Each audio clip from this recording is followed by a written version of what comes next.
ಬೆಂಗಳೂರಿನಲ್ಲಿ Hebbal to silk board junction ತನಕ tunnel road ಮಾಡೋ ವಿಚಾರ ತುಂಬ ಆಸಕ್ತಿಯಿಂದ ಡಿ ಕೆ ಶಿವಕುಮಾರ್ ಅವರು ಮುಂದುವರಿತಾ ಇದ್ದಾರೆ. ಆದರೆ ಇದು ಕಾಂಗ್ರೆಸ್ ಬಿಜೆಪಿ ಮಧ್ಯೆ ಫೈಟ್ಗೆ ಕಾರಣವಾಗ್ಬಿಟ್ಟಿದೆ. ಅವತ್ತಿಂದನೂ ಇದೆ.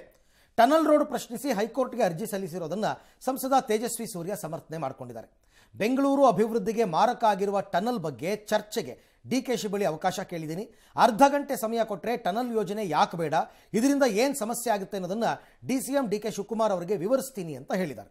ಇನ್ನು ಟನಲ್ ವಿಚಾರವಾಗಿ ತೇಜಸ್ವಿ ಸೂರ್ಯ ಒಬ್ಬರೇ ವಿರೋಧ ಮಾಡ್ತಿರೋದು ಅಂತ ಡಿಕೆಶಿ ಹೇಳಿದ್ದಾರೆ. ಟನಲ್ ಮಾಡೋದು ಬಹುತೇಕ ಜನರು ಸ್ವಾಗತ ಮಾಡಿದ್ದಾರೆ. ಟನಲ್ ಬೇಡವೇ ಬೇಡ ಅಂತಂದರೆ ಪರ್ಯಾಯ ವ್ಯವಸ್ಥೆಯನ್ನು ಹೇಳಿ. ತೇಜಸ್ವಿ ಸೂರ್ಯ ನನ್ನ ಜೊತೆ ಮಾತನಾಡಬೇಕು ಅಂದಿದ್ದಾರೆ.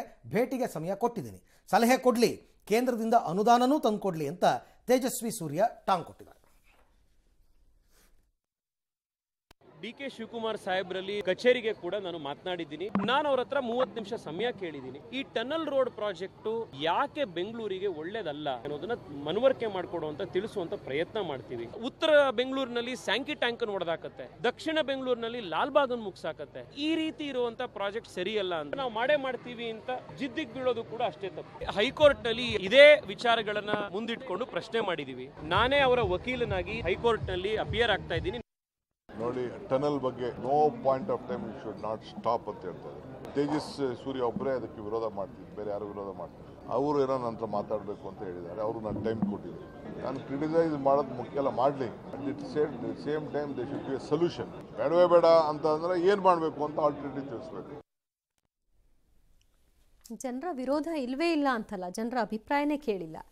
ಬಹಳಷ್ಟು ಜನ ಅವರು ಅಭಿಯಾನನೇ ನಡೆಸ್ತಾ ಇದ್ದಾರೆ ಇದು ಬೇಡ ಅಂತ. ಇಲ್ಲಿ ಒಂದೇನಾಗಿದೆ ಅಂದ್ರೆ, ಇದು ಬಿಜೆಪಿ ಕಾಂಗ್ರೆಸ್ ನಡುವಣ ಜಟಾಪಟಿ ನಡೀತಾ ಇರೋದು. ಇದು ಆಕ್ಚುಲಿ ಕೋರ್ಟ್ಗೆ ಹೋಗಿದೆ. ಈಗಾಗಲೇ ಹೈಕೋರ್ಟ್ಗೆ ಅರ್ಜಿ ಹಾಕಿದ್ದಾರೆ. ನೆನ್ನೆ ವಾದ ಪ್ರತಿವಾದ ನಡೆದಿದೆ. ಇದು ಹಿಂಗಲ್ಲ. DPR ಎಲ್ಲ ಆದ ತಕ್ಷಣ ಈಗ ಡಿ ಕೆ ಶಿವಕುಮಾರ್ ಯಾರು ಏನಾದರೂ ಮಾಡಲಿ, ನಾ ಕೆಲಸ ಮಾಡ್ಬಿಡ್ತೀನಿ ಅಂತ ಶುರು ಮಾಡಕ್ಕೆ ಬರಲ್ಲ. ನೆನ್ನೆ ಹೈಕೋರ್ಟ್ ಏನು ಹೇಳಿದೆ ಗೊತ್ತಾ? ಕೆಲವು ಇಲಾಖೆಗಳ ವರದಿಯನ್ನು ಕೇಳಿದೆ. ರಾಜ್ಯ ಮತ್ತು ಕೇಂದ್ರ ಇಲಾಖೆಗಳ ಕೆಲವು ಇದೆ. ಇದಕ್ಕೋಸ್ಕರನೇ ನಿಮಗೆ ಸಾಯಿಲ್ ಟೆಸ್ಟ್ ಆಗಬೇಕು, ಸಾಯಿಲ್ ಟೆಸ್ಟ್ ರಿಪೋರ್ಟ್ ಕೊಡಬೇಕು. ಆಮೇಲೆ ನಿಮಗೆ DPR ಅಂತ ಮಾಡ್ತಾರಲ್ಲ, ಡೀಟೇಲ್ ಪ್ರಾಜೆಕ್ಟ್ ರಿಪೋರ್ಟ್ ಅಂತ, ಆ ಬ್ಲೂ ಪ್ರಿಂಟ್ ಎಲ್ಲೆಲ್ಲಿ ಸಾಗುತ್ತೆ ಇದು ಅಂತ ಕೊಡ್ತಾರಲ್ಲ, ಅಲ್ಲಿಯ ವ್ಯವಸ್ಥೆ ಹೆಂಗಿದೆ, ಅಲ್ಲಿ ಅಂಡರ್ಗ್ರೌಂಡ್ನಲ್ಲಿ ನಿಮಗೆ ಡ್ರೈನೇಜ್ ಸಿಸ್ಟಮ್ ಎಲ್ಲಿದೆ, ಎಲ್ಲಿ ಬರುತ್ತೆ, ಆಮೇಲೆ ಮೆಟ್ರೋದವ್ರದ್ದು ಎಲ್ಲೆಲ್ಲಿ ಹೋಗುತ್ತೆ, ಪಾಸ್ ಆಗುತ್ತೆ, ಮೆಟ್ರೋ ಕೆಳಗಡೆ ಟನಲ್ ಬರೋಕ್ಕಾಗಲ್ಲ. ಸೊ ಇದೆಲ್ಲ ಇದೆ ಅಂತ. ತೇಜಸ್ವಿ ಸೂರ್ಯ ಯಾಕೆ ಇಷ್ಟೊಂದು ದೊಡ್ಡ ಅಪೋಸ್ ಮಾಡ್ತಿರೋದು ಅಂದರೆ, ಲಾಲ್ಬಾಗ್ ಹೊಟ್ಟೋಗುತ್ತೆ, ಲಾಲ್ಬಾಗ್ನಲ್ಲಿ ಬಂಡೆ ಹೊಟ್ಟೋಗುತ್ತೆ ಅಂತ ಅವ್ರು ಮಾಡ್ತಿರೋದು. ಅಷ್ಟು ಸುಲಭಕ್ಕೆ ಕೋರ್ಟು ಇದಕ್ಕೆ ಪರ್ಮಿಷನ್ ಕೊಡುತ್ತೋ ಕೊಡಲ್ವೋ ಹಂಗೆ ಬರಲ್ಲ. ಇದೊಂದು ದೊಡ್ಡ ಸಮಿತಿ, ಬೇರೆ ಬೇರೆ ಸಮಿತಿಯಿಂದ, ಬೇರೆ ಬೇರೆ ಇಲಾಖೆಗಳಿಂದ ಎಲ್ಲ ರಿಪೋರ್ಟ್ ಕೊಡಬೇಕು. ಎಲ್ಲ ರಿಪೋರ್ಟು ಇದನ್ನ ಮಾಡಬಹುದು ಅಂತ ಇದ್ರೆ ಮಾಡಿ, ಅಭ್ಯಂತರ ಇರಲ್ಲ. ಯಾವುದೋ ಕೆರೆ ಒಳಗಡೆ ಹೋಗುತ್ತೆ. ಅವರು ಹೇಳಿದ್ರು ಸ್ಯಾಂಕಿ ಟ್ಯಾಂಕ್ ಅಲ್ಲ, ಆಕ್ಚುಲಿ ಅದು ಹೆಬ್ಬಾಳ ಕೆರೆ ಒಳಗಡೆ ಟನಲ್ ಹೋಗುತ್ತೆ ಅಂತಂದ್ರೆ, ಈಗ ಫಾರಿನ್ ಕಂಟ್ರೀಸ್ ಅಲ್ಲೆಲ್ಲ ಇಂಥದನ್ನ ನಾವು ನೋಡ್ಬಿಟ್ರೆ ವಾವ್ ಎಷ್ಟು ಮುಂದುವರೆದಿದ್ದಾರೆ ನಾವು ಅನ್ನಲ್ವಾ? ಇಲ್ಲೂ ಮಾಡಲಿ, ಪ್ರೊವೈಡೆಡ್ ಎಲ್ಲ ಇಲಾಖೆಯಿಂದಲೂ ಕೂಡ ಇವರು ಗ್ರೀನ್ ಸಿಗ್ನಲ್ ತಗೊಂಡು ಏನೂ ಪ್ರಾಬ್ಲಮ್ ಇಲ್ಲ ಅಂತಂದ್ರೆ ಮಾಡಲಿ. ಕೇಂದ್ರದಿಂದ ದುಡ್ಡು ತಂದು ಕೊಡ್ಲಿ ಅಂತಂದ್ರೆ ಫಸ್ಟ್ ಡಿಸೈಡ್ ಆಗಲಿ. ಆಮೇಲೆ ಅವರು ಕೇಂದ್ರದವರು ಸಹಭಾಗಿತ್ವದಲ್ಲ ಮಾಡ್ತಿರೋದಲ್ಲ. ಇದು ಮೆಟ್ರೋ ಮಾಡ್ತಾ ಇದ್ದಾರೆ, ಬಟ್ ಇಲ್ಲಲ್ಲ. ಇದು ಇವರು ಪ್ರತಿಷ್ಠೆಗೆ ತಗೊಂಡಿರ್ತಕ್ಕಂಥದ್ದು. ಮತ್ತೆ ನಾಳೆ ದಿನ ಇದಕ್ಕೆ ಇವರು ಅಲ್ಲ, ನಾಳೆ ದಿನ ಇವರು ಇದಕ್ಕೆ ಟೋಲ್ ಇಡ್ತಾರೆ. ಆ ಟನಲ್ ರೋಡ್ಗೆ 250 ಏನೋ ಈಗ ಹೇಳ್ತಿರೋದು, ಅವತ್ತಿಗೆ ಎಷ್ಟಾಗುತ್ತೋ ಗೊತ್ತಿಲ್ಲ, ಟನಲ್ ಮುಗಿಯೋ ಎಷ್ಟೊತ್ತಿಗೆ ಆಯ್ತು. ಆಮೇಲೆ ಅದನ್ನ ಕಲೆಕ್ಟ್ ಮಾಡೋರು ಯಾರು? ರಾಜ್ಯ ಸರ್ಕಾರಕ್ಕೆ ಹೋಗುತ್ತೆ. ಹಾಗಾಗಿ ಕೇಂದ್ರ ಸರ್ಕಾರನ ಎಲ್ಲದಕ್ಕೂ ದುಡ್ಡು ಕೊಡಿ ಅಂತಂದ್ರೆ ರಾಜ್ಯ ಸರ್ಕಾರ ಯಾಕಿರಬೇಕು? ಎಲ್ಲಿ ಕೊಡ್ತೀರಾ? ಹಾಗೆ. ಇನ್ನು ಬೆಂಗಳೂರಿನ ಗುಂಡಿ, ಕಸ, ಟ್ರಾಫಿಕ್, ಮೂಲಭೂತ ಸಮಸ್ಯೆಗಳ ಬಗ್ಗೆ ಆಕ್ರೋಶ ಹೊರಹಾಕಿದ್ದ ಉದ್ಯಮಿಗಳ ಜೊತೆ ಇವತ್ತು DCM D K Shivakumar dinner meeting ಅನ್ನು ಮಾಡಿದ್ದಾರೆ. ಬಯೋಕಾನ್ ಮುಖ್ಯಸ್ಥೆ ಉದ್ಯಮಿ ಕಿರಣ್ ಮಜುಮ್ದಾರ್ ಶಾ ನಿವಾಸದಲ್ಲಿ ನಿನ್ನೆ ರಾತ್ರಿ ಡಿನ್ನರ್ ಮೀಟಿಂಗ್ ನಡೆದಿದೆ. ಕಿರಣ್ ಮಜುಮ್ದಾರ್ ಶಾ, ಉದ್ಯಮಿ ಮೋಹನ್ದಾಸ್ ಪೈ ಸೇರಿದಂತೆ ಹಲವು ಉದ್ಯಮಿಗಳು, GBA ಮುಖ್ಯ ಆಯುಕ್ತ ಮಹೇಶ್ವರ್ ರಾವ್ ಸಹ ಡಿನ್ನರ್ ಮೀಟಿಂಗ್ನಲ್ಲಿ ಭಾಗಿಯಾಗಿದ್ದರು. ಈ ವೇಳೆ ಗುಂಡಿಗಳ ದುರಸ್ತಿ, ಹೊಸ ವರ್ತುಲ ರಸ್ತೆಯ ಅಭಿವೃದ್ಧಿ, ನಗರದಾದ್ಯಂತ ಸ್ವಚ್ಛತಾ ಅಭಿಯಾನ, ORR ಉದ್ದಕ್ಕೂ ಕೂಡ ನಡೀತಾ ಇರುವ ಮೆಟ್ರೋ ಕಾಮಗಾರಿಗಳನ್ನು ತ್ವರಿತವಾಗಿ ಪೂರ್ಣಗೊಳಿಸುವಂತೆ ಡಿಸಿಎಂ ಡಿಕೆಶಿಗೆ ಉದ್ಯಮಿಗಳು ಮನವಿ ಮಾಡಿಕೊಂಡಿದ್ದಾರೆ. ಡಿಕೆಶಿ ಪ್ರತಿಕ್ರಿಯಿಸಿ, ಬೆಂಗಳೂರಿನ ಹಲವು ಸಮಸ್ಯೆಗಳಿಗೆ ಉದ್ಯಮಿಗಳು ಸಲಹೆ ಕೊಟ್ಟಿದ್ದಾರೆ. ಉದ್ಯಮಿಗಳ ಸಲಹೆಯನ್ನು ನಾವು ಸ್ವೀಕರಿಸುತ್ತೀವಿ. ಇದರ ಬೆನ್ನಲ್ಲೇ ಡಿಸಿಎಂ ಡಿ ಕೆ ಶಿವಕುಮಾರ್ ಕಾರ್ಯಕ್ರಮಗಳನ್ನು ಉದ್ಯಮಿಗಳು ಕೂಡ ಶ್ಲಾಘಿಸಿದ್ದಾರೆ. ಡಿಕೆಶಿ ನಾಗರಿಕರೊಂದಿಗೆ ನಡಿಗೆ ಕಾರ್ಯಕ್ರಮವನ್ನು ಮಾಡ್ತಾ ಇದ್ದಾರೆ, ಅದು ಬಹಳ ಉತ್ತಮ ಕಾರ್ಯಕ್ರಮ ಅಂತ ಮೋಹನ್ದಾಸ್ ಪೈ ಹೊಗಳಿ ಎಕ್ಸ್ನಲ್ಲಿ ಪೋಸ್ಟ್ ಹಾಕಿದ್ದಾರೆ. ಇನ್ನು ಬೆಂಗಳೂರಿಗಾಗಿ ಅದ್ಭುತ ಕಾರ್ಯಕ್ರಮ ಅಂತ ಬಣ್ಣಿಸಿದ್ದಾರೆ.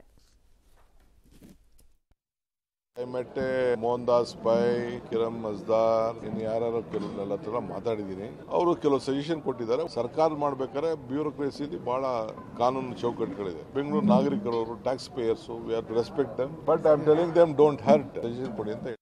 ಜೀನಿ ಸ್ಲಿಮ್ ರೆಫರ್ ಮಾಡ್ಬೇಕಾದ್ರೆ ಕಾರಣ ಏನಂದ್ರೆ ವೇಟ್ ಲಾಸ್ ಸಲುವಾಗಿ ನನ್ ಬಾಳ ಜನ ಕೇಳಿದ್ರು. ಫಸ್ಟ್ ನಾನ್ ತಗೊಂಡು ನನಗೆ ರಿಸಲ್ಟ್ ಬಂದ್ಮೇಲೆ ಆಮೇಲೆ ನಾನು ಜೀನಿ ಸ್ಲಿಮ್ ಇನ್ನೊಬ್ಬರಿಗೆ ಪ್ರಿಪೇರ್ ಮಾಡಿದ್. ಸುಸ್ತಾಗೋದು ಕಡಿಮೆ ಆಯ್ತು, ವೀಕ್ನೆಸ್ ಅದು ಏನೂ ಇಲ್ಲ, ಪೂರಾ ಹೆಲ್ದಿ ಅದೇನೆ. ವೇಟ್ ಜಾಸ್ತಿ ಇರೋರಲ್ಲಿ ಏನೇ ಡೌಟ್ ಇಲ್ಲದೆ 100% ಬಳಸಬಹುದು. ಪ್ರತಿದಿನ ನಮ್ಮ ಜೀನಿ ಸ್ಲಿಮ್ ನ ಯೂಸ್ ಮಾಡಿ ಯಾವುದೇ ಸೈಡ್ ಎಫೆಕ್ಟ್ ಇಲ್ದಂಗೆ ನೀವು ಸಣ್ಣ ಆಗ್ತೀರಾ. ಮಿರಾಕಲ್ ಅನ್ನಿಸ್ಬಿಡ್ತು ನನಗಿದು. ಹೌದು, ಅಷ್ಟೆಲ್ಲ ಉದ್ಯಮಿಗಳು ಯಾರು ಇದೇ ಕಿರಣ್ ಮುಜುಮ್ದಾರ್ ಶಾ, ಇದೇ ಮೋಹನ್ ದಾಸ್ ಪೈ ದಿನಕ್ಕೊಂದು ಸರಣಿ ಟ್ವೀಟ್ಗಳನ್ನ ಮಾಡ್ತಾ ಇದ್ರು.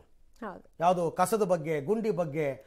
ಒಂದು ಡಿನ್ನರ್ ಮೀಟಿಂಗ್ ನಲ್ಲಿ ಡಿ.ಕೆ. ಶಿವಕುಮಾರ್ ಏನ್ ಮಾಟ ಮಂತ್ರ ಮಾಡಿಸ್ಬಿಟ್ರ ಅಂತ ಆಗ್ಲೇ ಉದ್ಯಮಿಗಳು ಫುಲ್ ಟರ್ನ್ ಆಗಿ ಹೊಗಳಕ್ ಶುರು ಮಾಡ್ಬಿಟ್ಟಿದಾರಪ್ಪ. ರಾಜಕಾರಣಿಗಳು ಹಿಂಗ್ ಮಾಡೋದ್ ನಾನು ನೋಡಿದೀನಿ, ಉದ್ಯಮಿಗಳು ಹೀಗೆ ಮಾಡ್ತಾ ಇದ್ದಾರೆ. ಏನ್ ಮ್ಯಾಜಿಕ್ ಆಯ್ತು ಅಂತ ನನಗೆ ಗೊತ್ತಿಲ್ಲ. ಮೋಸ್ಟ್ಲಿ ಇವರು ಡಿ.ಕೆ. ಶಿವಕುಮಾರ್ ತಮ್ಮ ಬ್ಲೂ ಪ್ರಿಂಟ್ಸ್ ಎಲ್ಲ ಇಟ್ಕೊಂಡಿರ್ತಾರಲ್ಲ, ಇದನ್ನ ಏನೋ ಪ್ರಾಜೆಕ್ಟ್ಗಳು ಏನೇನು ಮಾಡ್ತೀನಿ ಅಂತ, ಅದನ್ನೆಲ್ಲನೂ ಅವ್ರಿಗೆ ಹಿಂಗೆಲ್ಲ ಮುಂದೆ ಮಾಡ್ತೀವಿ ಅಂತ ಹೇಳಿ ಎಕ್ಸ್ಪ್ಲೈನ್ ಮಾಡಿ ಅದು ಅವ್ರಿಗೆ ಅರ್ಥ ಆಗಿರಬಹುದು ಅಂತ ಅನ್ಸುತ್ತೆ. ಇವರು ಬೆಂಗಳೂರು ನಡಿಗೆ ಶುರು ಮಾಡಿದ್ದು ಈಗಲ್ಲ, ಅವ್ರು ಫಸ್ಟ್ ಎಲ್ಲಿಂದ ಲಾಲ್ಬಾಗಿಂದ ಶುರು ಮಾಡಿದ್ದು. ಅವಾಗಿಂದ ಇದು ಅತ್ಯುತ್ತಮವಾದ ಕಾರ್ಯಕ್ರಮ ಅಂತ ಗೊತ್ತಿರಲಿಲ್ವಾ ಉದ್ಯಮಿಗಳಿಗೆ? ಇವಾಗ ಡಿನ್ನರ್ ಮೀಟಿಂಗ್ ಆದ್ಮೇಲೆ ಇದು ಅದ್ಭುತ ಅಂತ ಹೇಳ್ತಾರೆ. ಹೆಂಗಪ್ಪ, ನನಗೆ ವೆರಿ ಮಿರಾಕಲ್. ಡಿ.ಕೆ. ಶಿವಕುಮಾರ್ ಜಾದೂಗಿದು ಕಲ್ತಿದಾರ ಅಂತ ಗೊತ್ತಿಲ್ಲ ನನಗೆ. ಇನ್ನು ಬಿಹಾರ ಮಾತ್ರ ಅಲ್ಲ, ದೇಶದ 15 ರಾಜ್ಯಗಳಲ್ಲಿ ಮತದಾರರ ಪಟ್ಟಿಯ ಸಮಗ್ರ ಪರಿಷ್ಕರಣೆ ಆಗುವ ಎಲ್ಲ ಸಾಧ್ಯತೆ ಇದೆ.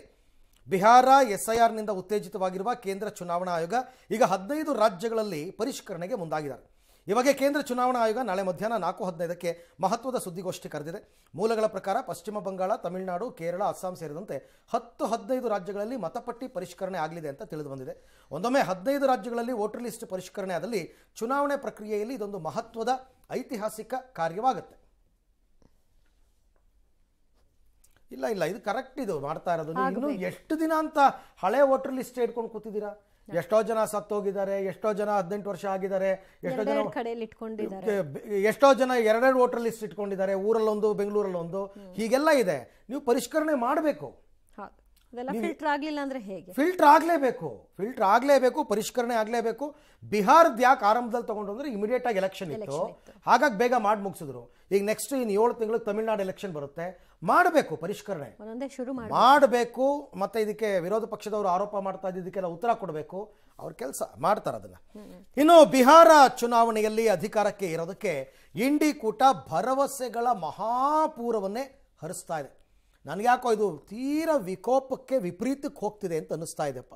ಇದು ಒಳ್ಳೆ ಡೆವಲಪ್ಮೆಂಟ್ ಅಲ್ಲ. ಒಂದು ವೇಳೆ ಇದನ್ನು ಇವ್ರು ಜಾರಿಗೆ ತಂದರೆ, ನೋಡಿ, ನಾವು ಅಧಿಕಾರಕ್ಕೆ ಬಂದರೆ ವಕ್ಫ್ ಕಾಯ್ದೆಯನ್ನು ಕಸದ ಬುಟ್ಟಿಗೆ ಹಾಕ್ತೀವಿ ಅಂತ ಇಂಡಿ ಕೂಟದ CM ಅಭ್ಯರ್ಥಿ RJD ನಾಯಕ ತೇಜಸ್ವಿ ಯಾದವ್ ಘೋಷಣೆ ಮಾಡಿದ್ದಾರೆ. ಇಡೀ ದೇಶಕ್ಕೊಂದು ರೂಲ್ಸ್ ಆದರೆ ಬಿಹಾರಕ್ಕೊಂದ ಅಂತ ಪ್ರಶ್ನೆ.